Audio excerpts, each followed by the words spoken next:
Well, hello again, KCIW listeners, and welcome back to Curry Cafe. Happy New Year. Prospero Año Nuevo. Let's hope that 2026 is better than 2025. I'm volunteer Rick McNamer. Every Sunday from 3 to 4, your host, Ray Gary, and I put together a panel of guests to discuss various topics of interest that impact our wonderful community. Listeners can participate by texting questions or comments to 541-661-4098. Again, that's 541-661-4098. Now here's Ray to tell us about today's show. Well, thank goodness that, again, we have a wonderful committee, a committee of two, who really know this particular subject, and will take it over. So I'm going to just go sit out in the lobby and listen to the show if nobody cares. I have to join. So we'll go around the table clockwise and have the guests introduce themselves and tell them why they think they're smart enough to be here doing this. You want me to go first then, Ray? Clockwise. Gee, okay. Well, I'm Father Bernie Lindley. I'm the vicar of St. Timothy's Episcopal Church, and I'm certainly happy to be here. And I came at the request of my colleague, Pastor Robert, and Pastor Robert is a retired Lutheran pastor. Go ahead. Yes, I am, and I also was a high school teacher. At the same time, I taught both social studies and English, and in social studies, that meant things like world history and U.S. history and civics. Moved to Brookings about 10 years ago. And today we're going to talk about what some people think is necessary in order to save our country from oblivion. Yeah, the two subjects, correct me if I'm wrong, though, Robert, we talked about the ongoing white Christian nationalism movement here, and we'll also cover the Feast of the Epiphany. Yes. So we'll cover those two subjects. I just want to start out real quick by a general question that it seems like it's still never answered. Well, I'm going to go two, maybe. Number one, are we a Christian nation? No. And number two, were we founded that way? No. Just there you go. Read the first couple of sentences of the Constitution should tell you that, which I should have brought with me, but I didn't. Yeah, okay. Well, anyway, they still get battered around, I believe. Well, there's no mention of God or the divine in the Constitution. There is, in a sense, in the Declaration of Independence, but right. That's not part of the Constitution. Right. And most of the people involved in the making of those documents were maybe from a sort of Christian background, but they were, in many cases, what would be called a deist background. This was part of the results of the Enlightenment, where the idea of God or the divine was that, okay, it's all been created and it's in your hands now. It's like somebody built a clock and then someone else has to figure out how to get the clock ticking and keep it ticking and so forth. So they were not necessarily Christian leaders themselves, and they also were white males who were property owners and hardly representative of a democratic government in the making. Right. Women were not really included. They were along with the Native Americans. No. Yeah. And you can't really say that this country became sort of a democracy until 1965, when the Civil Rights Bill was passed and blacks had their votes sort of guaranteed, although the present Supreme Court has been trying to get rid of that. Mm-hmm. But anyway, and many of the original colonists here were escaping from religious liberty issues on the continent or in England, and so Congregationalists and Baptists were especially strong in their feelings that there should not be an established church and there should not be a religion that's somehow officially approved by the government. Yes, and again, my knowledge of history might be lacking here somewhat, but by them, I had a lot of the founders, let's just stick with the founders for a second, were Christians, I believe. Yeah, in one sense or another. Oh, okay, Yeah. but believed strongly in, like what you said, religious liberty. They're coming from being, I guess, persecuted in a way from where they came from because of their religion, and kind of wanted the government neutral on religion. Yes. Do I sort of have that right? Yeah, a lot of the colonists had they were Anglicans. They were part of the Church of England. The people who came from the British Isles to settle in North America, and so as members of the Church of England, they were actually it was regulated who their clergy would be. The clergy was controlled by the Bishop of London. They had no bishops themselves and weren't allowed to have bishops. And without bishops, they couldn't make their own clergy. So they were stuck. They couldn't ordain their own clergy. So they were stuck with whoever got sent to them by England to provide for them the sacraments. And so that's where the Methodists were formed. In fact, was they didn't they wanted to be separated from that. The Church of England to this day is the established Church of England. The king is, or queen, whichever is in power. I think it might be a king at this point. Yeah, I think so. Yeah. Is ahead of it. And what's amazed me is still bishops in the Church of England are part of the House of Lords. That's right. That's being established as one can get. Yeah. Oh, wow. Okay. Wasn't aware of that. It's my understanding that Jefferson didn't believe that Christ was divine and actually wrote his own Bible. I don't know, as an idiom or what to the... He didn't believe in what he considered supernatural stories of healing and so forth in the Bible, so he kind of clipped out things that he didn't think a modern mind could accept, and that's part of it. He admired Jesus as a moral teacher, but not necessarily as a divine feature. Wow. Yeah. Okay. And you did mention the Declaration of Independence. Like, again, the words, I guess, creator, and nature's God is within the Declaration of Independence. So I guess some people, I mean, you could say, okay, well, that's where our country was. I see where their argument can be, that we are part of a Christian nation just by those two mentions in the Declaration of Independence. You think you could see it that way that's kind on their of point of view? It's kind of a stretch. Let's Okay. put it. Okay. One key figure in those days, Benjamin Franklin, was an interesting man in that he was became pretty rich as a printer and in other business affairs. And any time a new church opened in Philadelphia, he made a contribution to get it started, including the first synagogue in Philadelphia. So he had the attitude that this should be a place where people should express their religious feelings in the ways they feel most appropriate.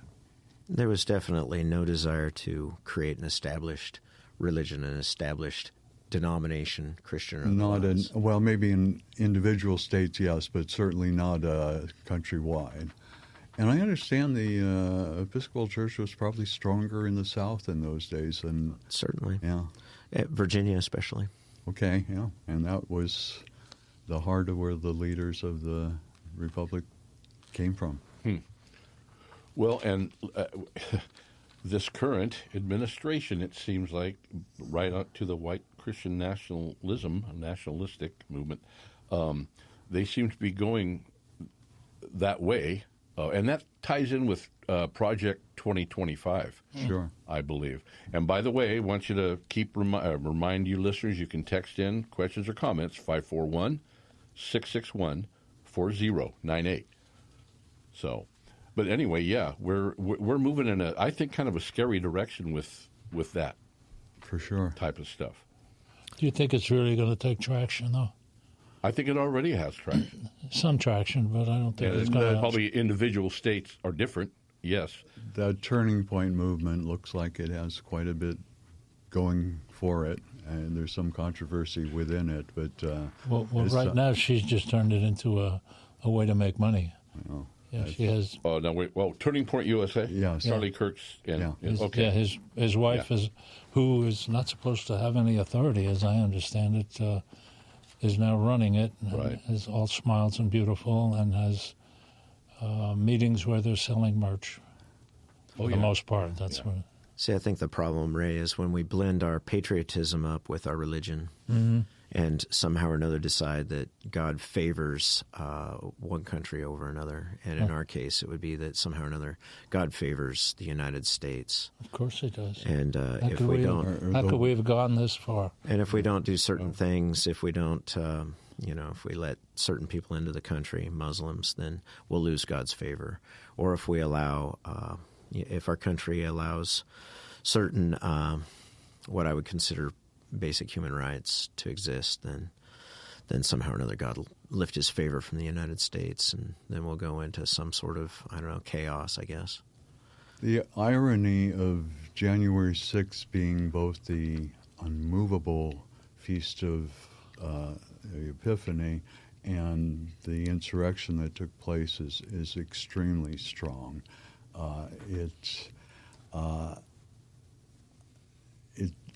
Epiphany has been not emphasized very much because it usually comes in the middle of the week, and it's kind of a low-key thing.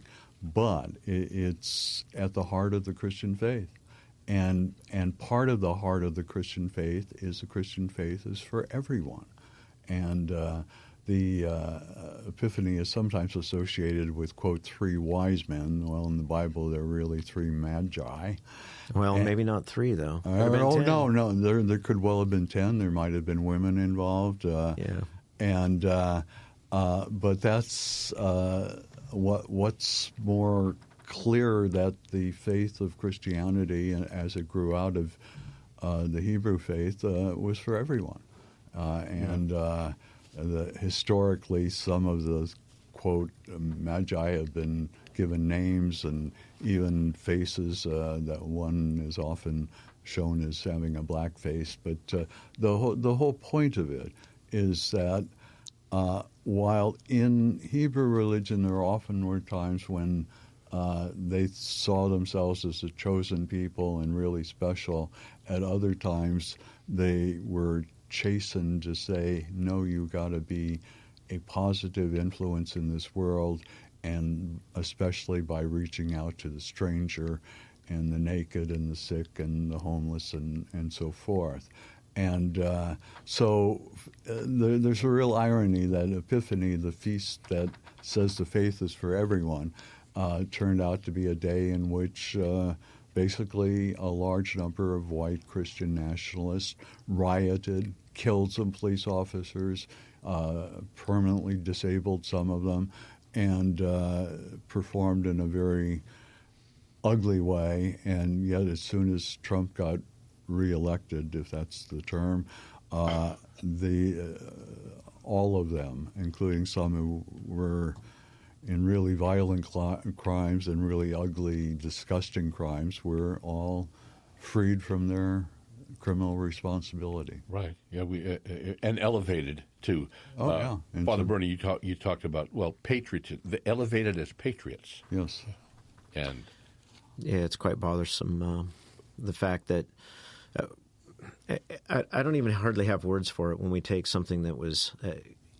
Should those people, they weren't in church that day apparently, instead of celebrating the Feast of the Epiphany. It was in the middle of the week sometime, I think. Yeah. So instead of celebrating the Feast of the Epiphany, they were marching on... and praying in the on chambers Capitol, of Congress and wearing weird clothes and just really ugly stuff being done. Yeah. And there's always been a tension within Christianity between being a faithful religious person and its relationship to the government that is in power wherever it finds itself. And sometimes that's worked out well, often it is not. In European Christianity, there was the presence of the Roman Empire, which later became the, quote, Holy Roman Empire, although it was hardly holy and it was hardly Roman, It was hardly an empire, but they were all cut off from the eastern part, and the eastern part was Greek-speaking largely. Greek was the language of a lot of trade and commerce, and it was also a rich cultural heritage. And while the western part of the church spoke Latin, and it just became very different and separate from the eastern part. Right. Yeah, you know, I don't know if we mentioned Jimmy Carter. If we didn't, we were talking about him earlier. But Yeah. I think about the beginnings, really, of the white Christian nationalist movement. Everybody has a different opinion on that, to me, I guess. But to me, it was kind of, I thought it started a big push when Ronald Reagan befriended Jerry Falwell and the moral majority. I thought that was a big push towards that white Christian nationalism. But I think, and Carter, and I'll say even Kennedy, who was a Catholic, Carter, I believe, a Baptist minister? Not a minister, but he taught Sunday school regularly and things but, like that. Southern Baptist, I Yes. think. But even during those, of course, I was pretty young during Kennedy, but during the Carter administration, religion didn't seem to be a big dividing line, a dividing point. Well, there was a lot of dispute about the Catholicism issue. With Kennedy? Yes. Okay. That was a fairly big, He'd be taking orders from Rome. yeah. Well, I do remember that, but he didn't seem to govern that way with the short time that he was there. Yeah. Not especially, yeah. Okay. But again, it seems to have morphed, especially with the Trump administration, into almost, we're going to be a Christian nation, whether you guys like it or not. That's kind of how I see it going these days. Much of recent history is many white Christians did not like the U.S. Supreme Court in Brown versus Board of Education's decision about race. Okay. And many white churches started having parochial schools and found ways in certain states anyway to get state money to do that. And it was controversial because it made the white Christians look racist. I mean, take your kids out of public schools and put them in private schools where you control who goes there. Yeah, but not only look racist, it did make them look racist. And so they were looking around for another issue that wouldn't sound so racist. And that's about 5 years after Brown versus Board of Education is when they started talking about abortion, the way they have ever since. And that's a wholly separate issue, but one that much of the religious right rallied around as well. Oh yeah, they've moved that, whatever you want to call it. I can't think of the word. The temperature, whatever. But they've capitalized on that big time. And then also thrown in, I call it almost an anti-woman movement. Oh, for sure. Not only abortion, which is that's kind of a third rail and sometimes a hard one to talk about. But I'm having trouble today. To prevent pregnancy is the word I'm trying to come up with. Contraception. Yeah. Thank you. They even seem to be against that. So what I sense is they seem to be I go back to the white Christian nationalist again, misogynist, racist. Maybe not all, but a lot of the in many cases, programs that they seem to want to push seems to go that direction. Oh, and big time anti-LGBTQ. For sure. So, They're easy subjects to attack, and they're sexy, both literally and figuratively. And it's a juicy thing that you want to sway an election. You get you get abortion or you get something like that on the ballot, and you'll get all the conservatives out.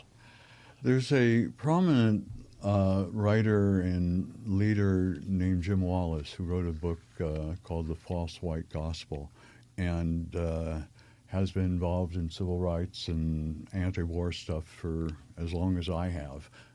We both are about the same age and date back to doing stuff in the 50s and 60s and that.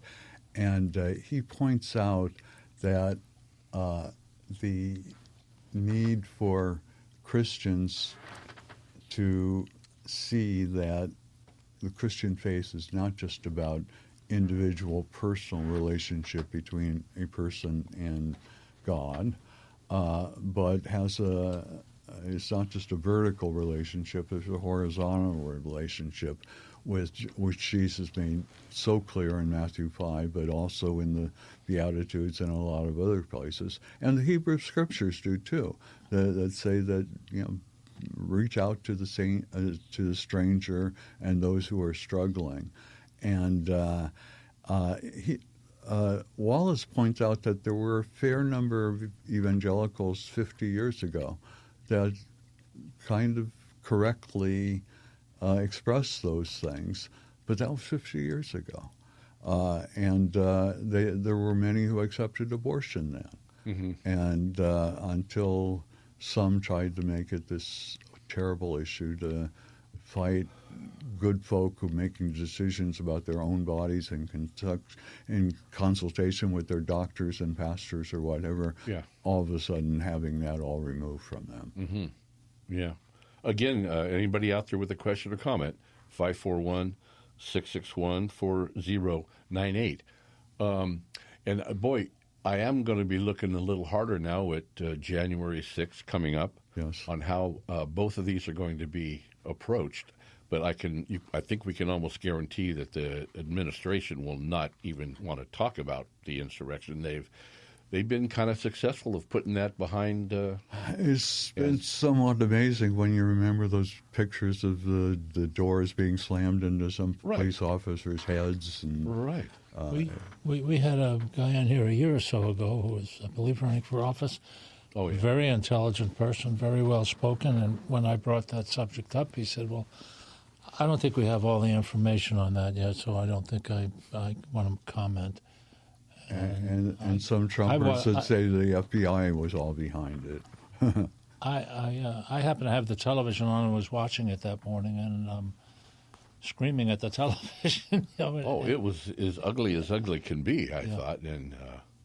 But I can remember the commentator who was just announcing this thing, and he says it's no longer a demonstration now; it's an insurrection. No, couldn't have gotten any uglier, I thought. So, but then a lot of the news, like Fox was talking about, they were just like tourists. Like tourists, you can see them here walking around, and someone opened the doors for them. This thing that this fellow wanted to talk about, he says, well, you saw them walking down the halls and looking up at the pictures and doing just what tourists would do. Yeah. Tourists usually come when the building's open, though. How did the vice president feel about that? Yeah, being threatened to be hung. Yeah, that's... I think he had a lot of evidence from his personal observations that it wasn't peaceful. Yeah. I think he feared for his life. Oh, and a lot of people in the chambers. And there was a gallows outside waiting for him. And he had Mike Pence, of course, we're talking about, but he's pretty much faded in the public for quite a while. Yeah, he has said a few negative things. But you would think going through that he would be more vociferous about the terrible thing that went on. Although people are leaving the what's the name of the big organization behind Heritage Foundation? Yeah. Quite a few of their staff are going to an organization that's run by Pence, and that's been within the last month or so. That one I didn't know. I mean, I'll take that as a bit of a positive sign. Yeah, probably. I've seen it reported that Pence didn't want to leave the building because he didn't want to get in that Secret Service car, and he didn't know what was going to happen to him. But I've also seen it reported that, no, if he left the building, that means they won. That meant that they had shut down the vote. Yeah, maybe. Right. I'm pretty sure that's what he explains. Of course, he said a year to come up with that, or a couple of years. And he was kind of, I don't know if this is right or not. I mean, he did do the right thing about certifying the election. Yeah. But they made him out to be kind of a big hero, I guess, to a point. But I thought that was a little overblown because I thought, hey, that's what you're supposed to do. Yes. But then to be attacked and threatened with his life, wow. So, yeah. Well, again, we'll see what happens on January 6th. Yeah, when that days. fellow who thought they were just tourists, he didn't have an explanation for the gallows that were put up and the chanting "Hang Mike Pence" and all that. Yeah. Well, we're talking about January 6th. There's going to be a worship service and another event at St. Tim's, and everybody's invited to this. The service is at 4 o'clock, and before the service, we're going to see if anybody wants to talk about that Jim Wallace book on the false white doctrine. And I wonder, Father Bernie, if you could talk a little about what St. Tim's is becoming in this community. Well, one thing I wanted to mention is the reason why we picked 4 o'clock. It might seem like a strange time, but we did that because it gets dark so early. It sure does. And there's so many people that can't drive at night. Yeah. And so the promise is that the service will be over before the sun sets, Okay. which is hopefully a promise that we can keep so that people can drive home That makes a lot of without sense. going home in the dark. That makes a lot of sense. But we wanted to have it fairly later in the afternoon so that it didn't interfere with whatever else was going on in people's lives. But yeah, the idea is for us to acknowledge and celebrate one of the 7 high feast days. You can kind of, Christmas and Epiphany being the and Easter. Pentecost and Easter and All Saints Day. Yeah. And the Day of the Ascension. I mean, we could there's 7 of them, and Epiphany is you might even call it a holy day of obligation in some Christian traditions. Might call it a day of holy obligation. Let's talk a little about St. Tim's. It's really unusual for a church with no full-time staff, not a whole lot of members, but to be doing all the creative stuff that's going on there. Why don't you say what's happening? And a big help to the community. Well, the reason why we do it is because the need is so high. If there wasn't an extreme need, we wouldn't be doing all the things that we do. But we're trying to get people housed. We're trying to increase the stability in people's lives. We're trying to make sure people are fed, of course. We're trying to make sure that people who are in extreme poverty can live to be able to eventually better their circumstances because they found themselves in a hole that's too difficult to pull out of. Yes. They can't get out of that hole without help. And certainly we want to be part of, and it's because of our faith. We do it because of the teachings of Jesus Christ. We don't do it just because we're good people. I mean, I'd like to think of myself as a good person, I suppose. But I do it because my faith commands it of me. Mm-hmm. Jesus Christ himself commands me to feed the hungry and to look after the least of these. And so I see no better way to practice my faith than to be of service to those who are in dire straits. So we're a group of people that are very dedicated to those teachings and the principle that if we're going to enjoy God's vast abundance in our lives, we should share those with others. Mm-hmm. So it's we have an advocacy team. I think we're at 7 paid staff on that. They're all part-time people, but they're paid staff. And one of them includes Sister Cora, who is a legal aid attorney and helps people with getting access to benefits and expungements on criminal records so that doesn't haunt them for the rest of their lives. And one of the things that's really important, too, is expungements on evictions, because if you've been evicted, you're never going to get another place to live ever again. Because that's, they do background checks on that. Landlords specifically look to see if you've ever been evicted before, and then they, would choose not to. What's the grounds of expunging those? The grounds? For expunging them. So it has to do with whether or not so when somebody gets, say, evicted, for instance, they might owe money to the previous landlord, and that has to be resolved. Okay, yeah, and things so, like that. Yeah. So if that's been, if there are financial obligations that the court has imposed or, outstanding debts that they have, if those haven't been paid yet, then they have to get those current.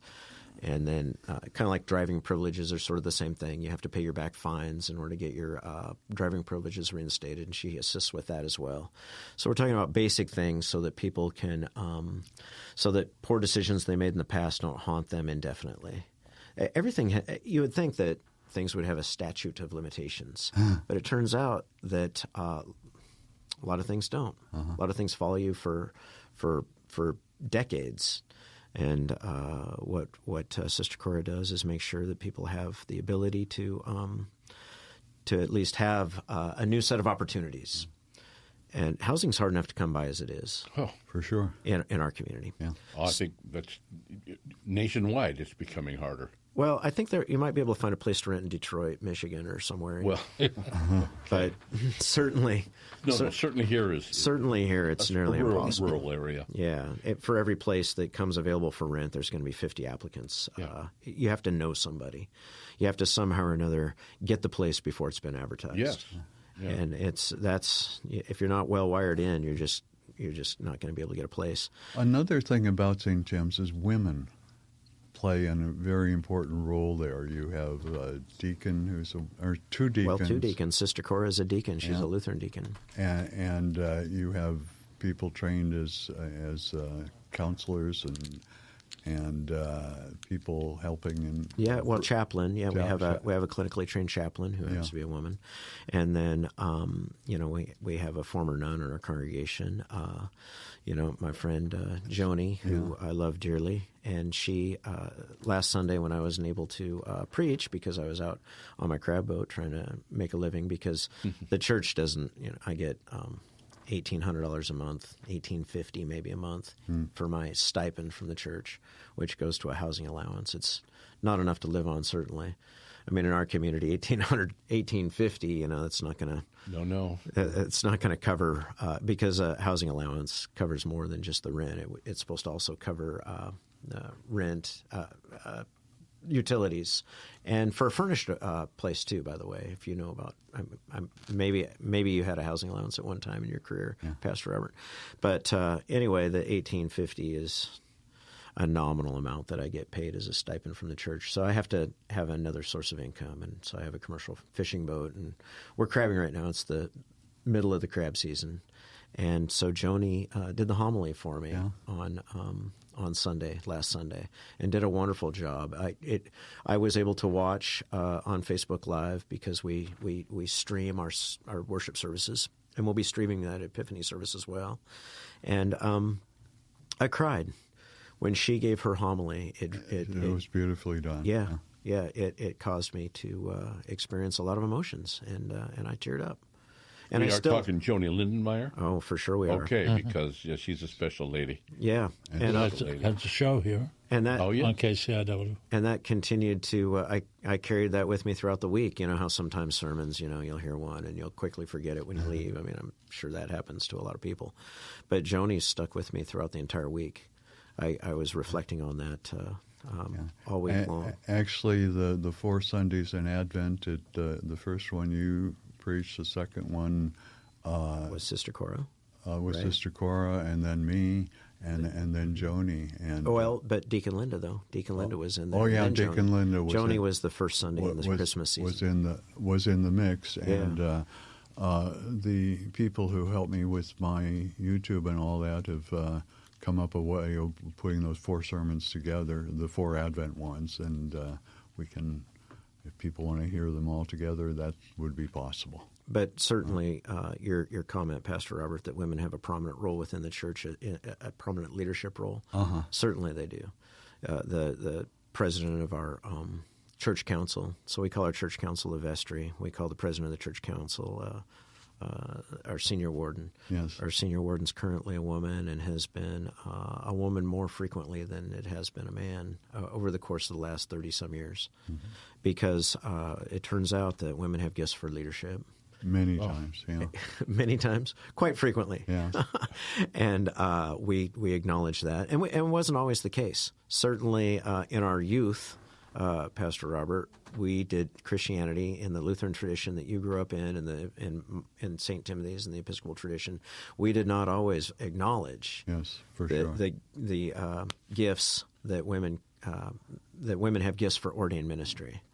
And fortunately, over the course of the last 50 years, we've been able to rectify that, much to our benefit. I think much to everybody's benefit. I think having women in those positions is huge. And I don't think you would see that in the white Christian nationalist movement. I don't suspect you would, because there's some various different biblical texts that a couple in particular, that they take very literally. Yes. And my problem with that is that if you're going to – people who are Bible literalists, I appreciate the fact that they are honest about the fact that they're Bible literalists.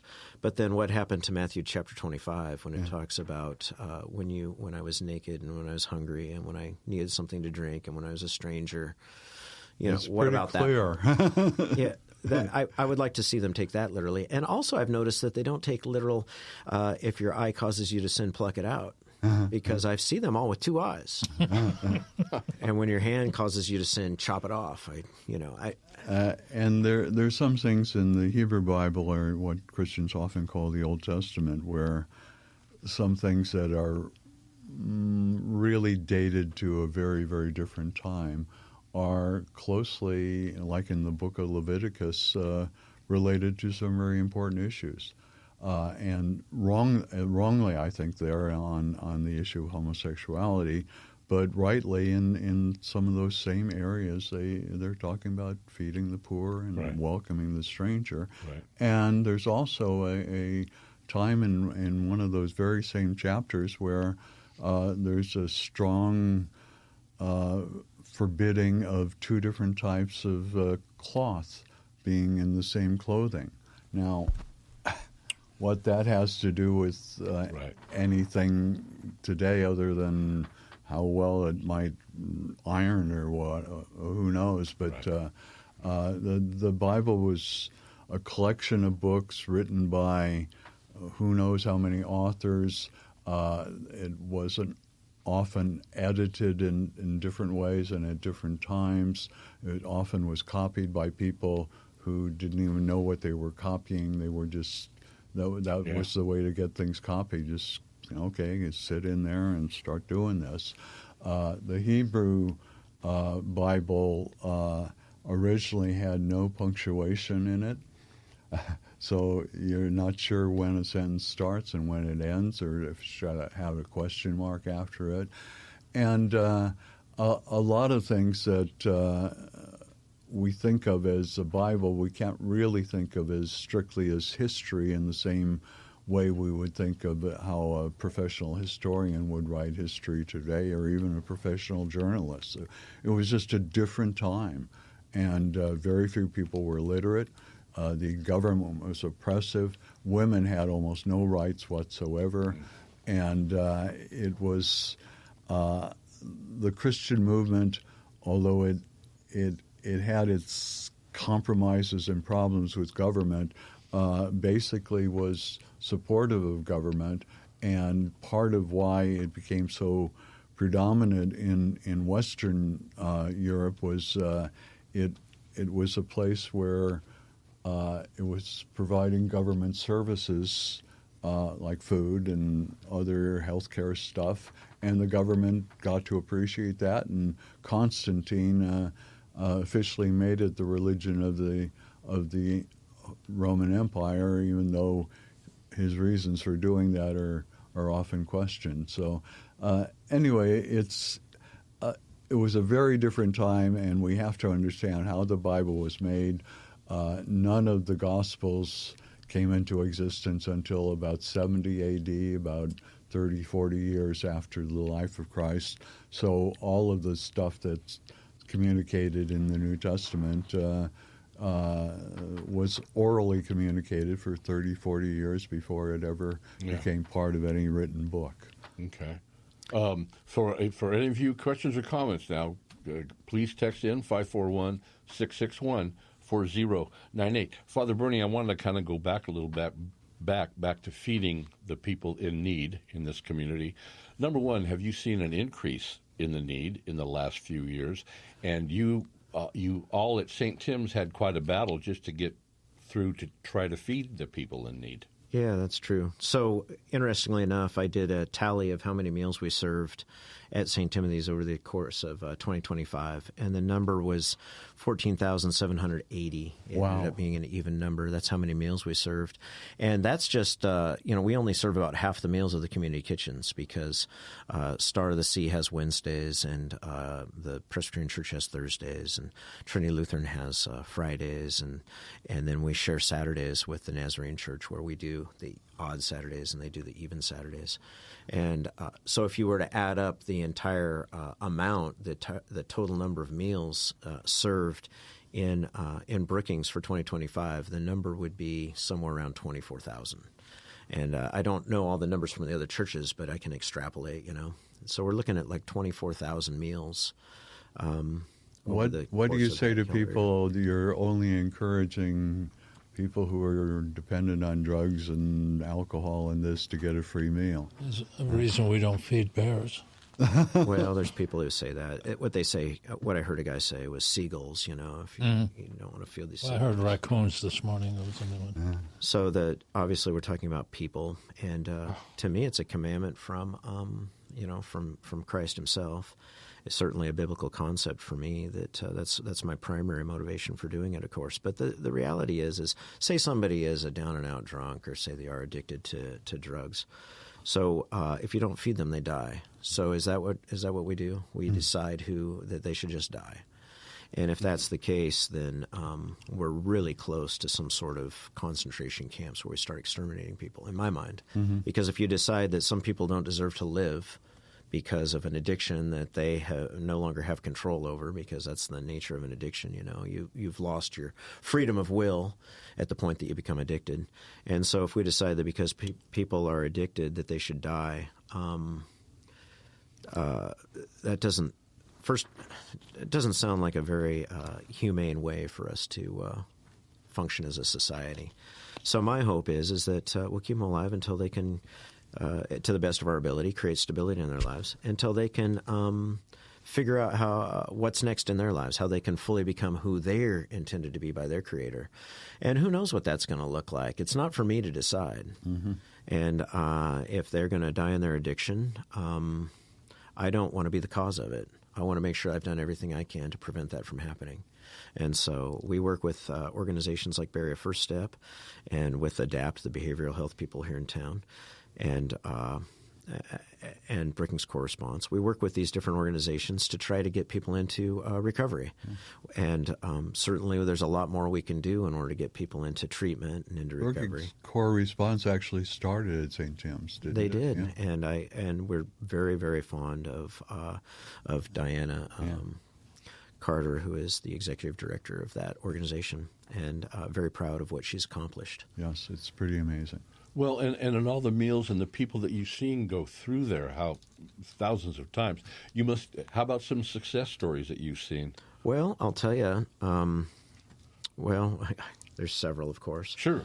One, there was a guy that came through just a couple of weeks ago, and so trying to get somebody in an apartment or somebody into a duplex or into a house, an actual house, like a stick-built house, that's nearly impossible to get somebody from living on the ground or living in a car into that kind of a situation. It's hard for normal people to find a house. Professional people, in fact, people who come to our community in order to work in the medical field, who are going to get paid well over $100,000 a year, and they can't find a place to live. So our strategy at St. Timothy's is to get people into RV parks. So our hope is to get them into travel trailers or fifth wheels. I stay away from motorhomes because motorhomes can become problematic. But so we acquire, or they're donated to us, or we buy fifth wheels and motorhome and travel trailers, bumper pull travel trailers, and we set them up in a trailer in an RV park, and sometimes, in more than one occasion, I've actually co-signed for the person as well to guarantee that that the landlord, that the park manager is going to continue to get paid, and we will pay their first month's rent to get them started. And then there's different programs that they can qualify for through Brookings Corresponds and also through the Oregon Health Authority, the Oregon Health the Oregon Health Plan. There are things within the Oregon Health Plan. It gets a little bit complicated. It's called the health-related social services programs that they have. And they can get, if they have a medical condition, they can get as much as 6 months of rental assistance.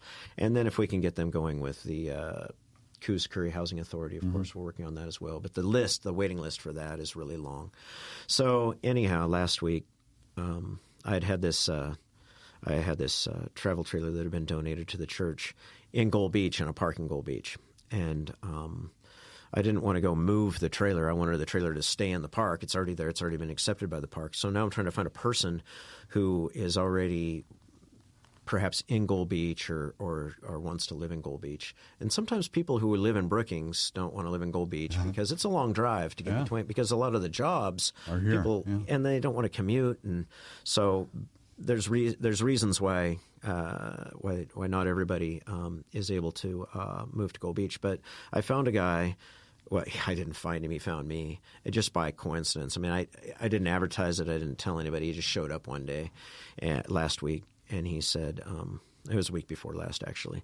And he said, he says, I've lived in Gold Beach before. I'd like to live in Gold Beach again.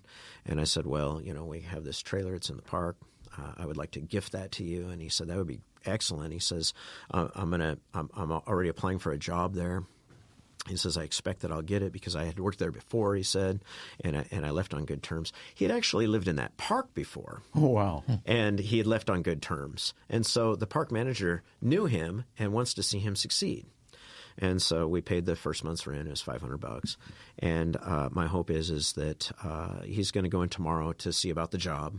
And should he get hired for that job, he'll be living in that trailer this week. That's a real success story if that all happens. You bet it is. So that's one. There's certainly there's certainly others. I mean, that's just one that happened recently.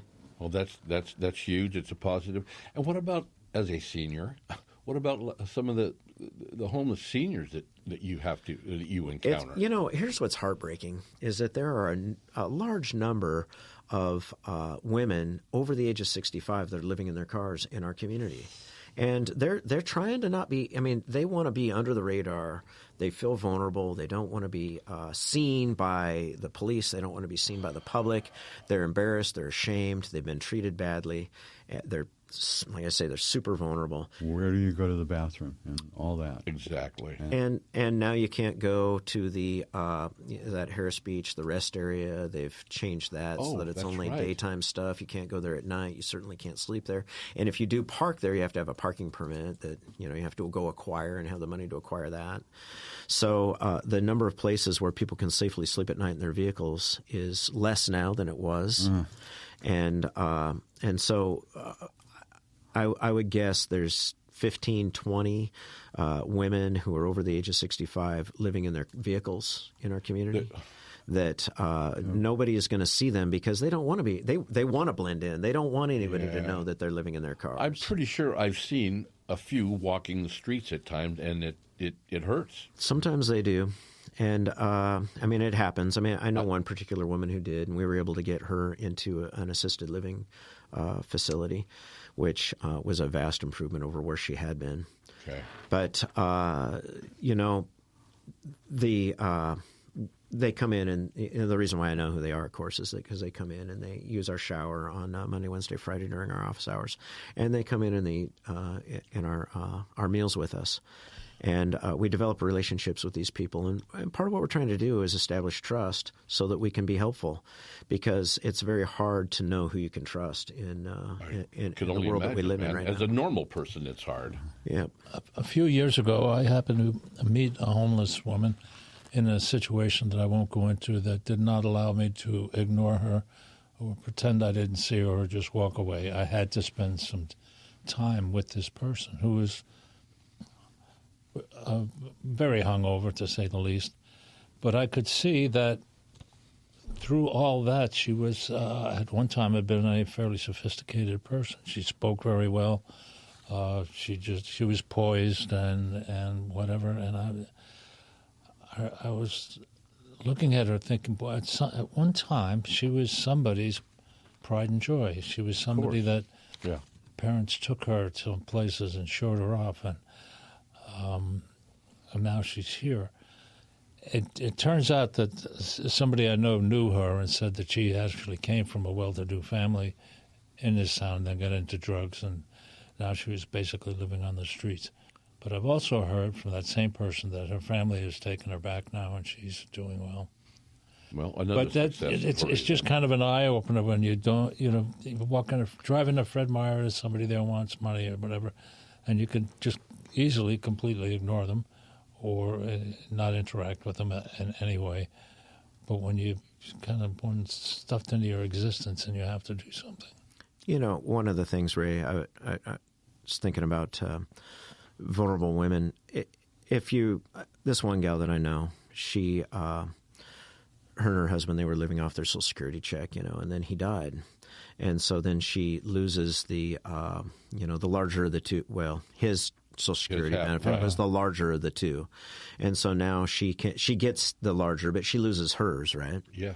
And so now she's living on $900 less than she had been, which, maybe for a lot of us doesn't seem like a lot of money, but for her, it was substantial. She's got $1,500 coming from him. She's got $800 coming from her. They're living on $2,300 a month. It was doable. It was sustainable.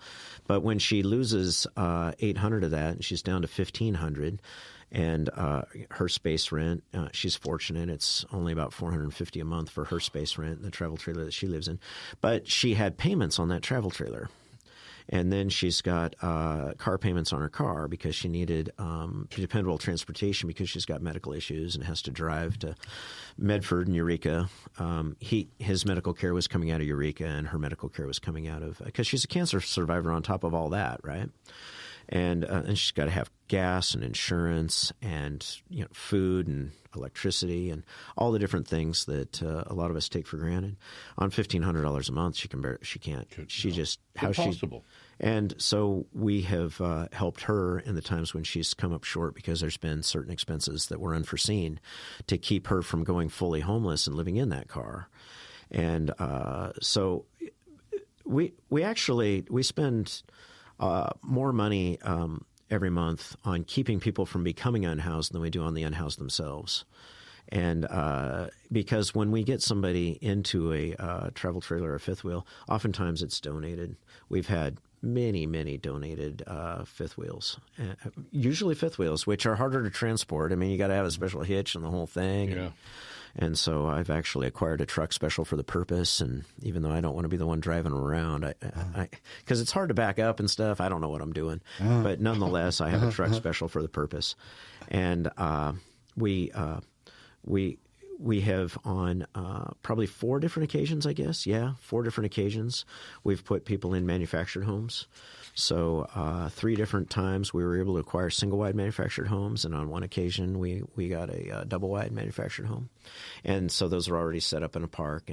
But the space rent in those parks is $800 a month too. Oh, man. So they have to going up regularly. So people have to have an income, in order for us to be able to get them housed. They have to have an income. Even if they're going on a Section 8 deal with a voucher, they still have to have some sort of an income because there's a whole thing involved the way that works. But my wife and I own rental houses our own selves, and one of them is a Section 8 house that we rent to a gal and her family. She has some children, and she's going to be a grandma soon too, by the way. Wow. And can you even imagine, because people who are in the people who are successful getting out of poverty have family to help them, just like your story, Ray, that you described. And most people do, or they have, one way or another, they've made a living for themselves, and they kind of look over and say, well, I did it. Why isn't he doing it? Or, he's standing there walking around. Why can't he get a job? So that's a problem, and that's judgmental, isn't it? Mm-hmm. But, Very much so. When people don't have a family, though, they need to find a family, and that's who we want to be as a congregation, as a church. We want to be a substitute family for these people. And in a lot of cases, I would say that we're, as a substitute family, makes it sound like it's second rate or something. We're a better family than their family of origin. I would argue for a lot of people because their family of origin beat them and treated them badly and raped them. A lot of the people that we serve are coming out of sexual abuse, sexual assault, sexual exploitation. in a way that makes that we don't even want to think about. One of the gals I was talking to recently, she went into foster care when she was 5 years old, eventually got adopted. And then when she was 17, they gave her back. They unadopted her. At 17? Could you even imagine being unadopted? They put her back in the foster system at the age of 17. And so... hard to imagine, man. That's hard to even imagine. This is the realities that happen, though, in our society. And, that particular case didn't happen in this exact community, but, it happened, on the West Coast. But the thing is that all kinds of horrific things are happening to people in this community. We have a huge rate of housed alcoholism. We kind of unhoused people are sort of like the scapegoat, like those bad people, and they're all drinking alcohol and taking drugs. There are plenty of housed people that have alcohol problems with alcohol that are hiding in their homes and abusing their children, mistreating their children, and have made a habit of that. And those kids end up growing up with all sorts of insecurities. And how do we repair that? How do we bolster a broken society? How do we rebuild a broken society? And I tell you what, it takes a lot of work. But it doesn't help when somebody when the hate in our community, people. It's horrific. There are people in our community that will drive by somebody who they deem unhoused, and they'll lay on their horn and just honk at them in a rude way, just for no other reason except for to show them that they're disgusted, because they think, because they saw them through the windshield of their car while they went by at 50 miles an hour, that person is capable of walking, therefore they're capable of working, and therefore if they had that job at McDonald's, they would be housed. And how do they know they don't have the job at McDonald's? By the way. But they've decided that as they drive by. And I say 50 miles an hour. The speed limit actually in Harbor's 45. But you know what? They're going faster than that. Oh, most people are. These are the same kind of people that would speed. Well, and we are running short of time. But Father Bernie, I want to ask, what about people that might be out there that do want to donate a travel trailer? Yeah. How they call the church, our phone numbers. Call St. Tim's. Yeah, it's 469-3314. And, our address, 401 First Street. Or drive to St. Tim's. Yeah, come on by. Monday, Wednesday, Friday. We get there at 8 o'clock, and we're there till noon. Oftentimes we're there longer, but the theory is that we go to lunch at noon. Or we go downstairs and eat our own, on Mondays. So as far as going downstairs to eat, who can eat there? Everybody, anybody. All somebody has to do is just show up and eat. All you got to do is desire to, and we turn no one away. Now, behaviors, though, we do not allow bad behaviors. That makes sense. And we have had to have the police come and escort people off the grounds because of their bad behaviors. But we can reconcile with somebody if they can get help. If they go to rehab, if maybe they go through some long-term incarceration and they come back, if they have a desire to make an amends, Christian charity requires that I give people a second chance, and I take that very seriously. But something has to change. If somebody actually has means to meet, but they want to eat, they can go and pay for the meal. And if somebody has been trespassed from the church, because we have a list of people who have been, that doesn't mean that they can't still get a meal. We can, if they're across the street, they can't be on the church grounds, but we can take it to them across the street, or they can have a friend that can come and get a plate for them to take to them. We don't want to see anybody go hungry, even if they have gotten sideways with us. Well, it certainly doesn't sound like St. Tim's is a rigid Christianity type of a deal at all. We take the teachings of Jesus Christ very seriously, though. Right. No. Right. But, I meant as far as, I was going to another story that I hear sometime, which is ridiculous, that friends of mine, even some family, these people that are out there, they go home to a big mansion and drive a Cadillac, if that kind of a thing. It's rare, but I have heard that. I've heard the story, and everybody's heard it, that the people sitting in the wheelchair in the parking lot, and at the end of the day at 4:30 when they're off work, they go back to their Cadillac and put it. The story changes a little bit. On the West Coast, it's a Cadillac. On the East Coast, it's a Beamer. Well, that all starts from something that it was a political campaign. It was a political talking point about the myth of the welfare mom. Right. Yeah. which was never, it was not real. All right, y'all. Thank you, Father Bernie. Thank you, Robert O'Sullivan. And we are going to be signing off here. Thank you, Ray. Thank you. All right. Oh, Thank you, Ray. KCIW LP 100.7 FM here in beautiful Brookings. Thank you, guys. Yeah.